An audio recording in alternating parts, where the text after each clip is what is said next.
உங்கள் favourite TV ஷோக்களை இனி miss பண்ண தேவையில்லை. ZEE5 இல் முற்றிலும் இலவசமாக காணுங்கள். இங்கேயும் எப்பொழுதும். என் மனசு கஷ்டப்படக்கூடாதுன்னு அவ என்கிட்ட போய் சொல்லிட்டு போறான்னு தெரியுது.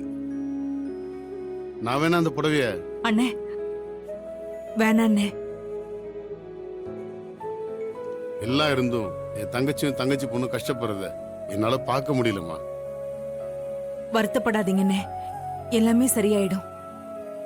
எப்படி இருந்தாலும் நந்தினி உங்க வீட்டுக்கு தானே வரப்போறா. அப்புறம் என்ன கவலைப்பட்டுக்கிட்டு? அதுக்கப்புறம் அவளுக்கு பிடிச்ச மாதிரி தானே நீங்க செய்ய போறீங்க. அதனால நீங்க வருத்தப்படாதீங்கண்ணே, எல்லாமே சரியாயிடும். நமக்கு கல்யாணம் ஆக போகுதுன்னு கன்ஃபார்ம் ஆனதுமே நீ வேற மாதிரி நடந்துக்கிற அருள். அது எப்படி? நான் அப்படியே தான் இருக்கேன். நீ தான் மாறிட்ட மாதிரி தெரியுது. நான் என்ன மாறின? இதுக்கு முன்னாடிலாம் நீ இப்படி நடந்துக்க மாட்ட. ரொம்ப மெச்சூர்டா நடந்துப்ப. இப்படி எல்லாம் அடம் பிடிக்க மாட்ட. நீ ஏன் இப்படி நடந்துக்கிறேன்னு எனக்கு சுத்தமா தெரியல. நான் சொல்ல வேண்டியதெல்லாம் நீ முந்திக்கிட்டு சொல்ற. இல்ல நந்தினி, உங்ககிட்ட தான் பெருசா சேஞ்சஸ் தெரியுது. நீ இப்படி எல்லாம் நடந்துக்கிட்டீனா ரொம்ப கஷ்டம் நந்தினி. ரொம்ப கஷ்டம்னா என்ன சொல்ல வர? இல்ல, ஃபியூச்சர்ல இதே மாதிரி நடந்துக்கிட்டா கஷ்டம்னு சொல்ல வர. எனக்கு தெரிஞ்சு நான் நடந்துகிட்டதுல எந்த தப்பும் இல்ல. நான் நடந்துகிட்டத பார்த்து உனக்கு ஃபியூச்சரை பத்தி பயம் இருந்துச்சுன்னா எனக்கு கல்யாணம் பண்ணிக்காத, என்ன விட்டுரு. ஏய், ஏன் ஒரேடி அப்படி பேசிட்டு இருக்க? நீ ஒன்னும் அப்படி பயந்துகிட்டலாம் என்ன கல்யாணம் பண்ணிக்க வேண்டாம்ப்பா. ஆளை விடு. நந்தினி, கோவத்துல ஏதாவது யோசிக்காம பேசாத. நான் ஒன்னும் கோவத்துல எல்லாம் பேசல. நான் இப்ப வரைக்கும் நானா தான் இருக்கேன். ஆனா நீதான் திடீர்னு என்கிட்ட சேஞ்சஸ் தெரியுதுன்னு சொல்ற. ஏய் ஏய் நந்தினி, ஏய் ஏய் நந்தினி, நந்தினி நில்லு. சம்மந்தமே இல்லாம ஃபியூச்சர்ல கஷ்டம்னு சொல்ற. என்னால உனக்கு எந்த கஷ்டமும் வேணாம்ப்பா, என்ன விட்டுரு. எனக்கு இந்த கல்யாணம் வேண்டாம். நந்தினி, டேய், என்னாச்சு? என்ன பிரச்சனை? ஒண்ணு இல்லாத விஷயத்துக்கு இவ தேவையில்லாம பேசிட்டு இருக்கா. யாரு? நானா? நான் போயிட்டு வரேன்னு சொல்லிட்டு தான் கிளம்புறேன். நீ தான் தேவையில்லாம பேச ஆரம்பிச்சிட்ட. நான் சாதாரணமா என் மனசுல தோணுனதா சொன்னேன்.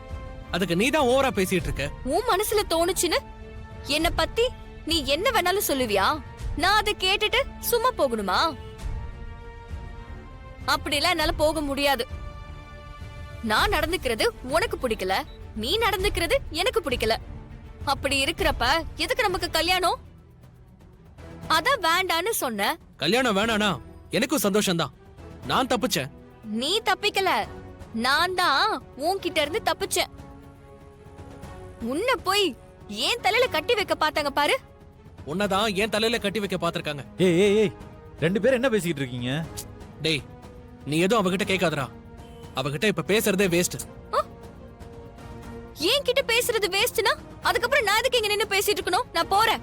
ஓ, ஏய் நந்தினி, நந்தினி, என்னடா இப்படி கல்யாணம் வேண்டாம்னு சொல்லி சண்டை போட்டுட்டு இருக்கீங்க? எல்லாம் என் தலை எழுத்துறா. சரிடா, இப்ப அவ பாட்டுக்கு தனியா கிளம்பி போயிட்டு இருக்காளே, எங்க தான் போறா? டேய், அவளுக்கு நாளைக்கு ஏதோ செமஸ்டர் இருக்கு, அதுக்கு படிக்கணும்னு போய் சொல்லிட்டு போறா. உண்மையிலே அதெல்லாம் காரணம் இல்ல, என் மேல உள்ள கோவத்துல தான் அவ கிளம்பி போறா. டேய், இங்க இருந்து பஸ் ஸ்டாண்ட் ரொம்ப தூரம்டா. அவ எப்படி அவ்வளவு தூரம் நடந்து போவா? இந்த வண்டி எடுத்துட்டு போய் அவளை பஸ் ஸ்டாண்ட்லயே விட்டுட்டு வா போ. டேய், வீம்புக்கு கிளம்பி போறவள நான் ஏன் டிராப் பண்ணணும்? அவ நடந்தே போட்டும். டேய் டேய் அருளு, என்ன அவன் இப்படி பேசிட்டு போறான்? ரெண்டு பேரும் விருப்பப்பட்டு தான் கல்யாணத்துக்கு ஒத்துக்கிட்டாங்கன்னு நினைச்சேன். ஆனா ரெண்டு பேரும் இப்படி சண்டை போட்டுட்டு இருக்காங்க. 1000 தான் இருந்தாலும் என்னையும் வானதி மாதிரி வராதுப்பா. ஒருத்தருக்கு ஒருத்தர் அடிக்கடி பாத்துக்கலனாலும் எங்களுக்குள்ளெல்லாம் எந்த பிரச்சனையும் வராது. இங்க இருந்து பஸ் ஸ்டாண்ட் 5 கிலோமீட்டராவது இருக்குமே. நந்தினி எப்படி அவ்வளவு தூரம் நடந்து போவா? சரி, நாமளே கொண்டு போய் விட்டுட்டு வந்துடுவோம். வா கல்யாணி, சாமி கும்பிடலாம். குளிச்சிட்டு வர்றதுக்குள்ள உங்களை யாரு பொங்க பானை எடுத்து படையல் மேடையில வைக்க சொன்னது? படையல் எல்லாம் இன்னும் போடல கல்யாணி. பொங்கல் சட்டியோட மூடி கூட இன்னும் திறக்கல. நீ வந்துதான் பூஜையே ஆரம்பிக்கணும். மதியான சாப்பாடெல்லாம் அப்புறம் செஞ்சுக்கலாம். நீ வா. யாரு மதியத்துக்கு சமைக்கிறா? நான் இப்ப பொங்கல் வைக்க போறேன். பொங்கல் தான் வச்சாச்சுல்ல. அது நீங்க உங்க புள்ளைக்காக வச்ச பொங்கல். நான் ஏன் புள்ளைக்காக தனியா வைக்க போறேன். எதுக்கு கல்யாணி தனித்தனியா வைக்கணும்? தனியா தான் வச்சு ஆகணும். எல்லாத்தையும் ஒன்னா பண்றேன்னு சொல்லி என்கிட்ட எதையுமே சொல்லாம என்ன அப்படியே ஒதுக்கி வச்சிட்டீங்கல்ல. எதையுமே என்கிட்ட கலந்து பேசுறதே கிடையாது. எல்லாமே உங்க முடிவா தானே இருக்கு. அதுக்கெல்லாம் ஏதாவது காரணம் சொல்லுவீங்க. அப்படியெல்லாம் ஒண்ணும் இல்ல கல்யாணி. நீயே ஏன் அப்படி நினைச்சுக்கிற? நானா எங்க நினைச்சுக்கிறேன்? எல்லாரும் என்ன பேசுறாங்கன்னு தெரியுமா? இந்த வீட்ல எல்லாமே நீங்க தான் இழுத்து போட்டு செய்றீங்கன்னு, உங்களை மெச்சிட்டு நான் எதுவுமே செய்யலன்னு என்ன குறை சொல்லிக்கிட்டு இருக்காங்க. அவங்களுக்கெல்லாம் தெரியுமா இந்த வீட்ல என்ன நடக்குதுன்னு? முதல்ல நான் இந்த வீட்ல எதுக்கு இருக்கேன்னு எனக்கே தெரியல. ஆனா என் புள்ள விஷயத்துல நான் விட்டு கொடுக்க முடியாது.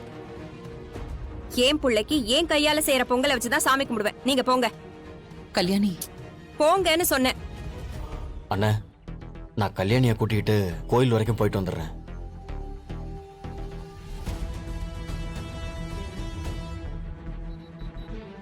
ஏன் என்னாச்சு? ஒன்றும் இல்லைண்ணே, எப்பவும் போல ஒரு சின்ன மனஸ்தாபம் தான். சரிப்பா, கூட்டிட்டு போ. சரிண்ணே. ம். அருளு, வா போலாம். மா, இன்னும் கொஞ்ச நேரத்துல சாமி கும்பிட போறாங்க. நான் எப்படிமா வர்றது? நீங்க போயிட்டு வாங்க. அருளு, பெரியப்பா. கோயிலுக்கு கூப்பிட்றப்ப வரலன்னு சொல்லக்கூடாது. அப்பா அம்மா கூப்பிட்றாங்க, போயிட்டு வா. ம், சரி பெரியப்பா, நான் வரேன் பெரியம்மா.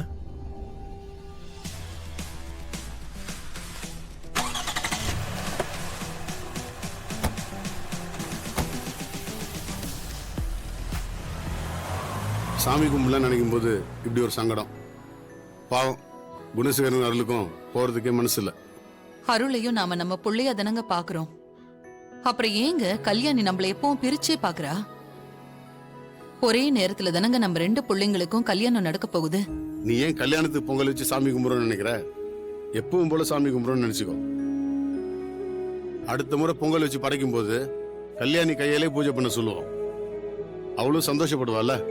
ம், சரிங்க, அப்படியே பண்ணிடலாம். சரி சரி, வாங்க எல்லாரும் சாமி கும்பிடுவோம்.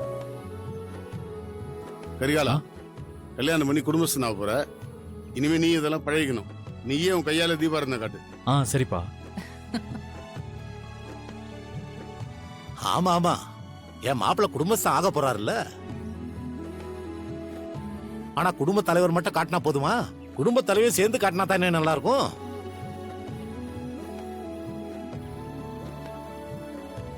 வானதி, நீயும் மாப்பிள்ளையும் சேர்ந்து தீபாரதனை காட்டுமா?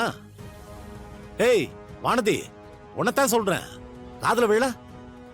போ வானதி, போய் தீபாரதனை காட்டு.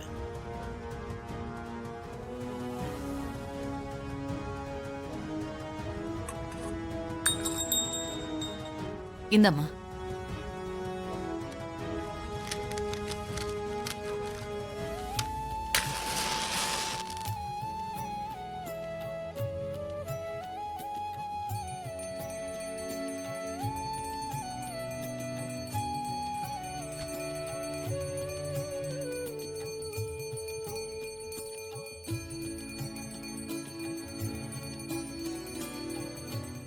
ஜீ5 ஆப்பை டவுன்லோட் செய்து அனைத்து எபிசோடுகளையும் இலவசமாக பாருங்க.